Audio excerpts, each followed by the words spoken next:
Un tema que cada vez más preocupa a las sociedades latinoamericanas tiene que ver con el trato y el maltrato que el narcotráfico en varios países, nos referiremos específicamente a México, hace de niños, niñas y adolescentes.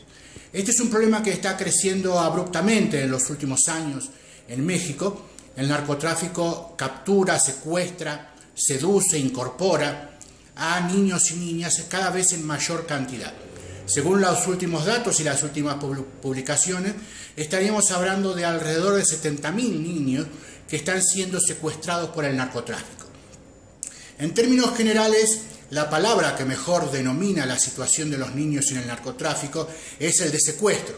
porque no se puede decir que en los ámbitos sociales en los cuales el narcotráfico se desenvuelve, la incorporación de niños a la actividad del narcotráfico, sea cual sea la rama de actividad en la cual se incorporen, sea voluntaria o sea por efectos de emulación o de simulación o de prestigio, el motivo por el cual los niños se acercan al narcotráfico en México. En la inmensa mayoría de los casos se trata de secuestros lisos y llanos, de familias pobres, de periferias de las ciudades o de sectores indígenas y campesinos que tiempo a tiempo y en forma ya rutinaria sufren el problema del secuestro de los niños como una especie de cáncer social ya totalmente incorporado en la vida rutinaria de estas sociedades. En este sentido nos encontramos entonces con que los distintos carteles utilizan a los niños como mano de obra para distintas tareas. En primer lugar, y por supuesto, para los trabajos que tienen que ver con lo que se denomina la vigilancia o el trabajo de halcones, por parte de los niños que dan información, vigilan y están atentos a cuáles son los movimientos de las fuerzas de seguridad cuando se acercan a las distintas plazas.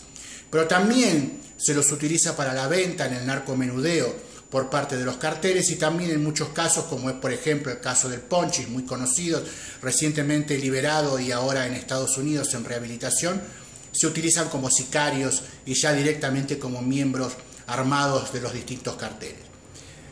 Muy específico y mucho más dramática es la situación de las niñas o adolescentes que son capturadas y secuestradas para el narcotráfico, cumplen en el narcotráfico el mismo tipo de actividades que los niños con el agregado, por supuesto, de la explotación sexual.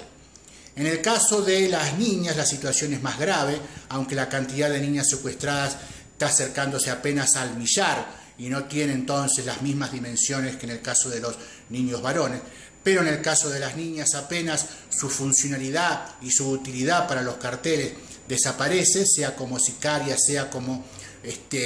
preferidas sexuales o sea que para el narcomenudeo son eliminadas físicamente. Esta situación no está siendo debidamente atendida por parte del Estado mexicano, que sigue teniendo a nivel federal una carencia de una legislación que defienda los derechos de niñas, niños y adolescentes. México sí se ha incorporado a la Convención de Naciones Unidas sobre los Derechos del Niño, pero no tiene a nivel federal una ley estipulada al respecto. Sí tiene las 32 entidades por separado. Nos encontramos entonces con una situación en la cual el narcotráfico está ejecutando una política de fuerte invasión sobre la libertad individual de niños, niñas y adolescentes a través de distintos mecanismos de secuestro, los cuales por supuesto cuentan en mayor o menor grado con participación más o menos activa de fuerzas policiales mexicanas. Y por otro lado nos encontramos también con carencias legales e institucionales, porque tampoco se puede dejar de lado y obviar la fuerte presión que los mandos militares ejercen sobre un determinado sector de la población adolescente en su incorporación a las filas militares. Ya está demostrado en un par de ocasiones en las cuales niños menores de edad incorporados a las Fuerzas Armadas mexicanas legalmente son utilizadas para operaciones de erradicación de cultivos en distintas zonas del país.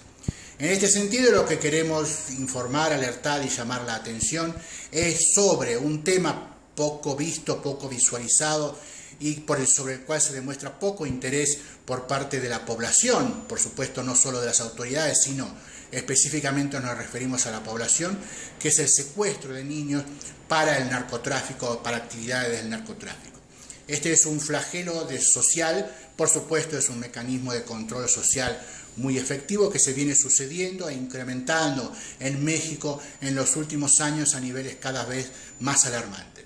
Convocamos entonces por este medio a que el tema sea incorporado en la agenda de los medios de comunicación social y por supuesto para que esto sirva como una forma de presión para que sea incorporado en la agenda pública y sean solucionados aquellos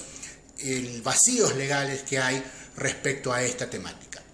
Es todo lo que queremos decir respecto al tema y enviamos un fuerte saludo a todos aquellos que siguen a Revolución 3.0.